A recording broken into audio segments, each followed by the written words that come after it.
Hello, my name's Afflatus. I'm a wizard. A real wizard, not like those pretend wizards who claim to be able to do magic, but when put to the test would be hard-pressed to pull a rabbit out of a hat. Oh no, I'm a proper wizard, and I've got a magic staff to prove it. It doesn't do anything obviously magical yet, but it will as soon as I've figured out how to enchant it. Being a keen student of linguistics as I am, there's a couple of little notes I'd like to add about how to actually pronounce my name. It's Afflatus and not Afflatus, as some Europeans would like to pronounce it, or Afflatus, as some of our American cousins possibly might try to pronounce it. It's Afflatus. It's a real word. You can look it up in the dictionary. It really exists. Anyway, I'm merely saying that because I'm probably going to pronounce some other people's names quite amusingly wrongly as time goes on, and I just thought I'd get the disclaimers in now, really. Well, let's see how Noob's getting on, shall we? Hello, Noob. How are you today? Jolly good. Now you've built your first house, the first thing you need to do is protect it, so it doesn't get griefed. Griefing basically means vandalism and spoiling other people's game. On the Grailtest server, griefers will be brought to justice through the courts, and if they're found guilty, may face losing privileges or being banned completely.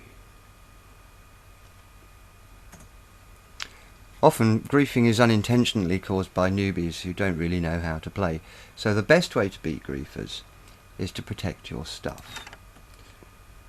Now, to start with, the easiest method for protecting is using markers. Now, markers were developed by an eminent wizard whose name I'm going to pronounce as Sokamini, and I hope that I haven't got it badly wrong. Answers on a postcard if I have. So, in order to find out how to make markers, we're going to look in the inventory by pressing the I key again. And if you look on the right hand side, you'll see a whole load of icons. These are the building blocks or nodes that you can possibly make. And on page 3 here, I can cycle through using these back and forward buttons. We've got 3 things. We've got a land title register, we've got markers there, and a boundary marker for land administration. So if we click on the marker, it will tell us how to make it, rather cleverly. 2 sticks and an apple, and in fact, if you've got those things in your inventory here, which we've got some apples and we've got some sticks, we could just click on the one and it will send that immediately to the crafting grid. Easy, isn't it? And there are your markers. So let's get protecting. So what you need to do with the markers, you can sort of place them in a circle around your property, but actually you only need to place one at each corner. So if we place one there, and then we'll place another one just there. Marvellous. And then if you hover over it, it says marker placed by Noob, right click to update. So if we right click on the marker, we'll get a little box there, and this tells us roughly how big the area is that we're trying to protect, and it's going to go 40 blocks up. Well, that's probably a bit much for this small house, so we'll make that 20. And we don't need to go 10 blocks down, we could just go 5 blocks down, and we will call it something Noob's house. Okay, and then we click on protect area like that, and we get a nice little confirmation screen telling us that we've protected the area. It's area number 21. This is quite important if we want to make changes to it in future. It's owned by Noob, and it's called Noob's house. So as we can see, if we go back into the house now, at the bottom left hand of the screen, it will show us that this area is called Noob's house. It's area number 21, and in brackets it says it's owned by Noob. So once we've done that, we don't need these markers anymore, we just need them for protecting, so we can get rid of those, and the area will still be protected because they've served their purpose. There we go, excellent. And there's a few other things we can do, which probably we'll need to make a boundary marker. Now we need to, I seem to remember we put some cobble in this stove. We're going to need some cobble, so I'll take the things out of the furnace. And if we go back to our crafting guide, we can click on the boundary marker, and that says we need a marker and we need some cobblestone in order to make a boundary marker. Well, we've got both of those in our inventory, so we could click 1 to craft grid, and there we go, there's our boundary marker. So let's place the boundary marker somewhere. Doesn't really need to be, doesn't matter where we put it particularly. And then if we right click on the boundary marker, this gives us all sorts of interesting administration opportunities. It tells us area number 21, called Noob's House, owned by Noob, and it gives us the option to add further owners to the area. We can change the owner of the area if we so wish, if you're the owner of the area in the first place. You can delete the area, you could rename it to something else. And it's got a little button here which says My Areas, which if we click on My Areas, it will give us a list of all the areas that you own, in this case just the one house, Noob's House. And we can also click on there and we can see all the other areas which have been protected already within the game. So that's quite handy. What else? Let's go back. There's a button here which allows us to see local areas, and I think, yes, if we actually select one of the areas, we can go and have a look at all of Noob's areas there, and I think if we double click on it, it goes back into this information and management screen, which allows us to do various things with it. So there you go. So before we get into discussing advanced chat commands, I want to show you through the inventory a bit more. So if you press I again, that opens the inventory, and as we've seen before, that opens on the 3x3 crafting grid. You'll notice there's also a little slot here which says trash, and that enables you to throw things away that you don't want anymore. I think we want everything here, so I'm not going to bother. Oh look, there's a runcible Nerf spork there. We're probably not going to need that, so we can throw that in the trash. It makes a nice crunchy sound. And that's all on, that lives on the first, crafting grid is on the first button there. Now the second button takes you to the crafting guide, which we've kind of discussed. This panel on the right hand side shows you all the different nodes and building blocks and stuff that you can possibly make. And so what you do, you can cycle through, you can go through it page by page like that. The double arrow will jump forward 3 pages, and then that'll take us back to the first page, or we go right to the end, and we can find out how to make things like say a bronze sword. And we have a recipe. It takes 2 bronze ingots and a stick. So interesting things like that. Above the navigation buttons, you'll see a little search bar, which allows you to search for things. So let's say we want to find out all the things that have got steel in them, and we click on the magnifying glass there, and it will just come up with just the items which have got the word steel in them. So we've got some steel boots, there's bits of steel armour, we can make a steel door, steel fence, steel block, steel ingot, shears, axe, hoe, pickaxe, shovel, sword, and even a bottle. So let's have a look at the armour. Now, we haven't got quite enough steel ingots to make an armour yet. You'll see up in the top right hand corner it says result 3D underscore armour colon chest plate underscore steel.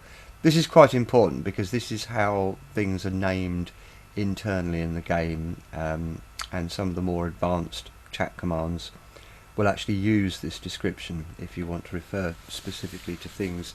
So you can use the inventory to find out quite useful stuff. Now this button on the top right button here, if you click that, it will change from result to ingredient, and you'll be able to see all the things that a steel chest plate is an ingredient for. Well, obviously that's not an ingredient for anything.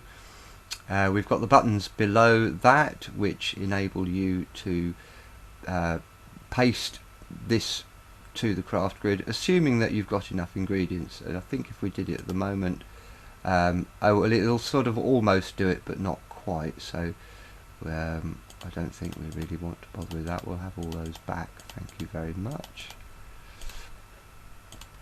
And the other thing we can do from here is we can actually click on any of these icons and we can find out how to make them.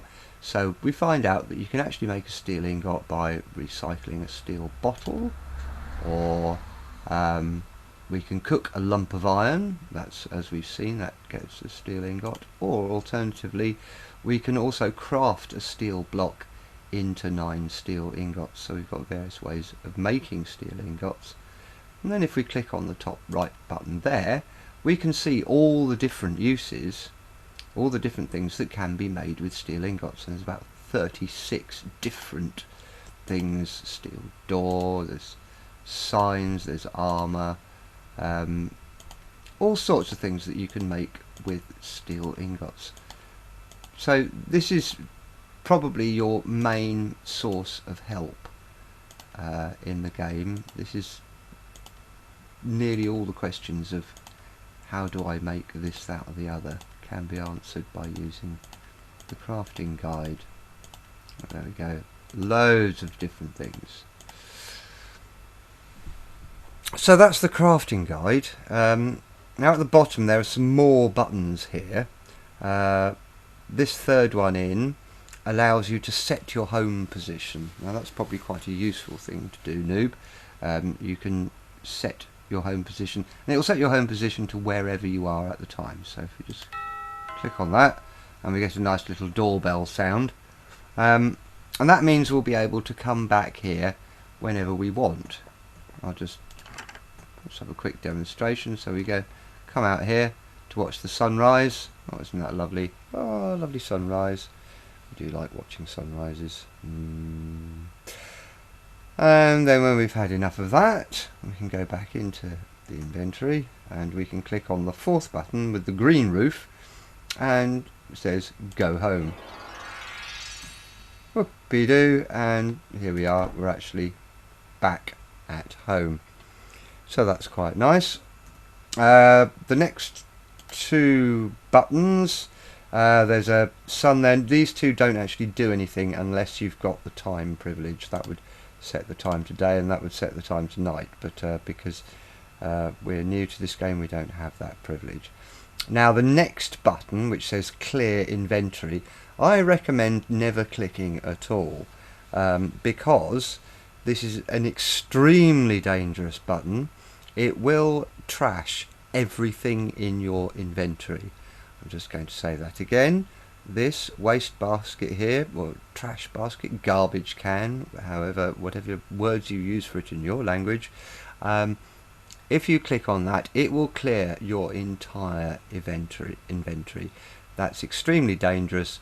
Don't do it. Okay, have you got that? Marvellous. Oh, we can actually undo this filter here by clicking on the magnifying glass without anything in the search box, so we get all of our different items back. That's going to come into play.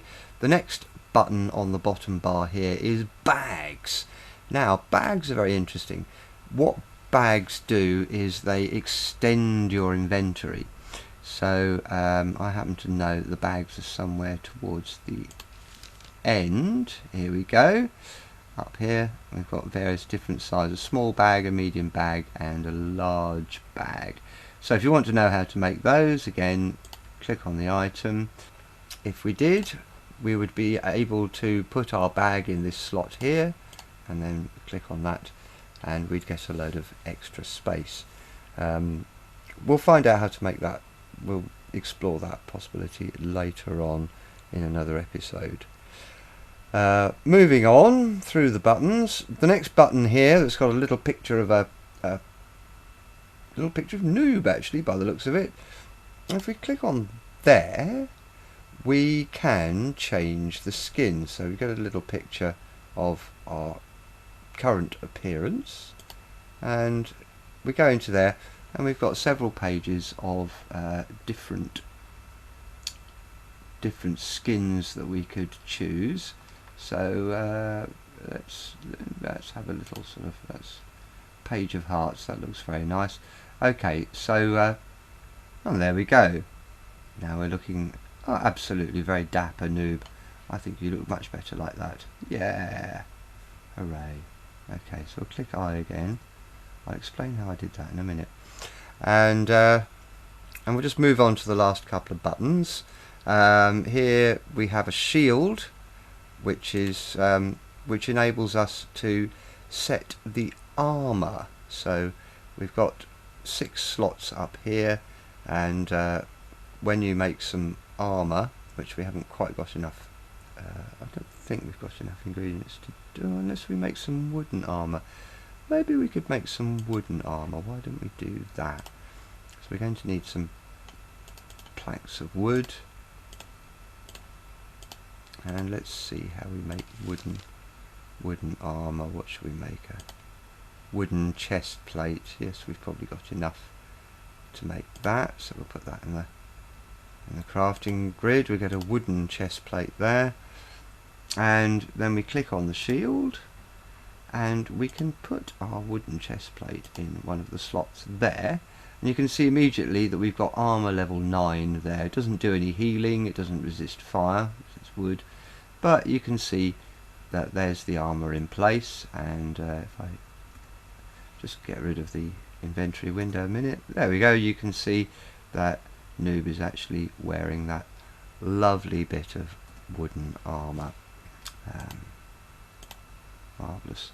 Now the last button there is the world edit button. That'll take you onto the world edit screen, but unless you've actually got, again, if you haven't got world edit privileges, then clicking on any of these buttons won't do nothing, as they say. So we'll click on the back button, because that's a very, very advanced tool which only server administrators are allowed to use. So that's the inventory pretty much covered. Oh yes, there's a couple of other things that I was going to mention, and that's about moving things around. You've got quite a lot of different possibilities with the mouse. Obviously, if you left click on a stack of things, you'll pick up the entire stack. That's very nice. But you can also do things like you can right click on it and it will pick up half of them. That's an interest. So that's quite a good way of kind of creating different sort of crafting recipes. Also, if you once you've picked up the whole lot, if you right click, it will drop them one at a time. And you can also middle click, which I'm not quite, how does that work? Oh, yes, I remember. Middle clicking, if you've got it picked up, will actually drop 10 at a time. So there's all sorts of, and if you left click, it'll drop the whole lot at once. So you've got various, you can actually be quite precise about the number of blocks that you place in the different squares in the inventory using the 3 different mouse buttons. The middle mouse button, by the way, is the same thing as the scroll wheel. You can actually click it and use it as a button as well. So, talking of buttons, while we're in button mode, along the top of your keyboard you've got a whole load of numbered F buttons. These do various things in the game. F1 will hide or display the HUD. Are you ready for the HUD? It's HUD stands for HUD stands for heads up display, which I think means it's a display that you can see while your head's up rather than down. I stand to be corrected on that one as well. You can add that to the postcard you're going to send me. F2 shows and hides the chat, or nobody's on chatting at the moment, so you can't see that. But sometimes the volume of chat gets a bit much, and you just want to ignore what people are saying and get on with building, so you can actually hide the chat.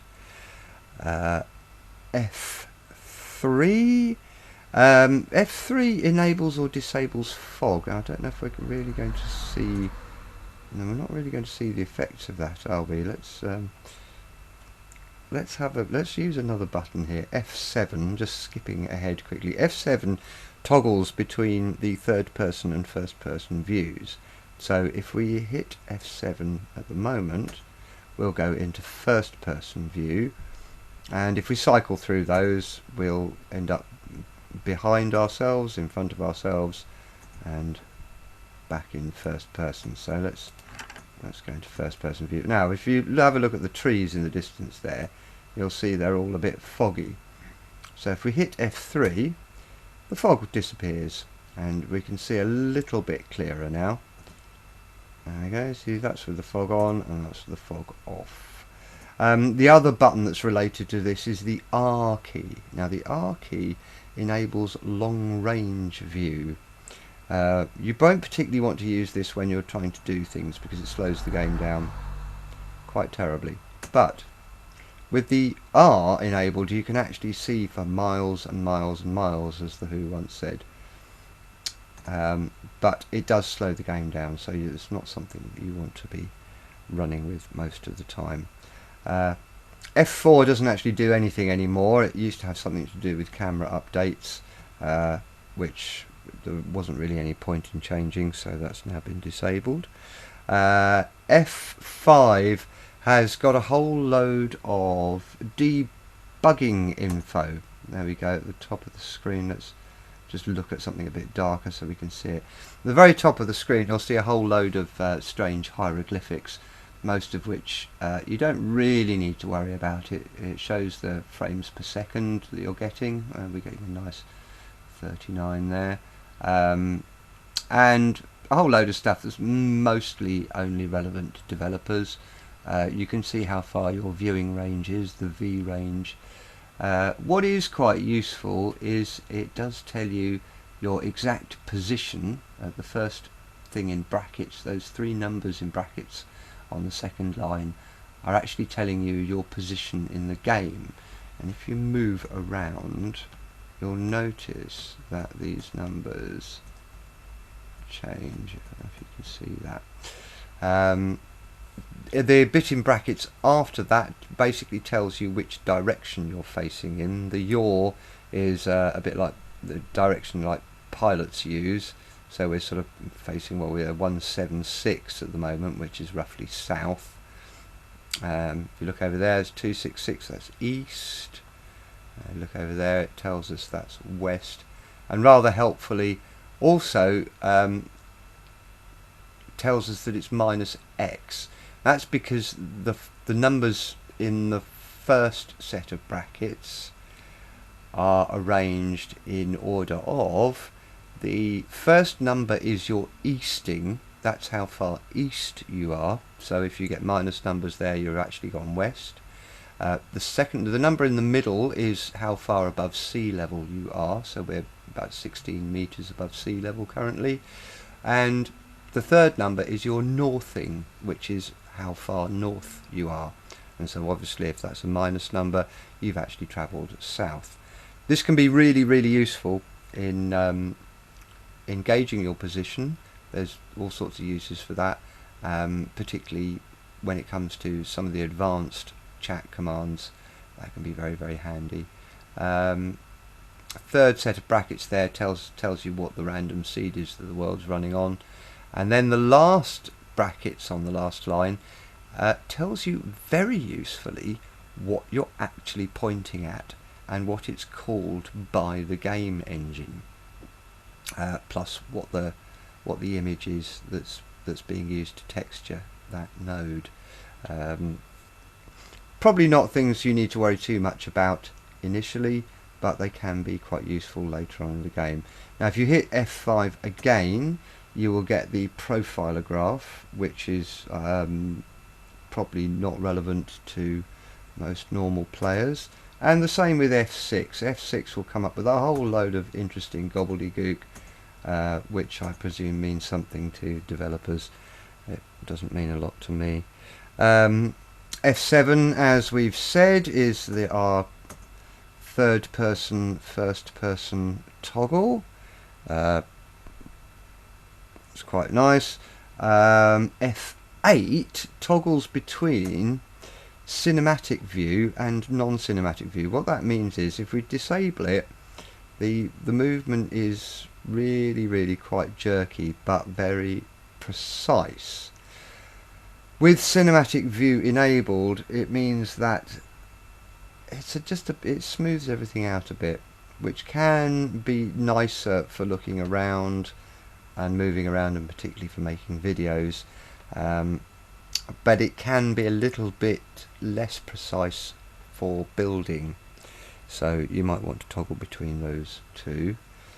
F9 gives you this lovely little mini map. Now that comes up first at ×1, and you can zoom in. You get 2 zooms. You can go 2 and 4, and you can see that if we face towards the house, you get a little map, so you can see our house nestled there, Noob's new house nestled in under the trees there, and you can see a bit of what's going on around you, so you can get an idea of the lie of the land. If you carry on clicking through, you then get a radar view, which is probably more useful underground, and the dark areas show sort of bits of solid, and the green areas are open space. And again, you get that in you can magnify that ×2 and ×4, and then the next option is turns it off. F10, just so you know, you won't want to use this immediately, but it does come into its own. F10 is the console, and you'll see a whole load of error messages which have come up while we've been mucking about on the world, mostly telling us that we don't have enough privileges to use various things. That's okay. This can be a lot more handy, particularly for reading the output of certain chat commands, and again doing some of the more complicated functions. Yeah, it means you've got a whole sort of console screen instead of just trying to look at squint at a little bit on top of the screen there. F11, as far as I know, doesn't do anything, and F12 allows you to take a screenshot. So let's take a picky of our new house, shall we? There we go, F12. Bing. So that's about all we've got time for this episode. You've learnt basic skills for how to move around and use the inventory, and use some of the special buttons on your keyboard. So next time we're going to try and get Noob to do something a little bit more exciting. I think we should probably get Noob to build a farm and do some farming. So until then, have fun, build something excellent, and we'll see you next time.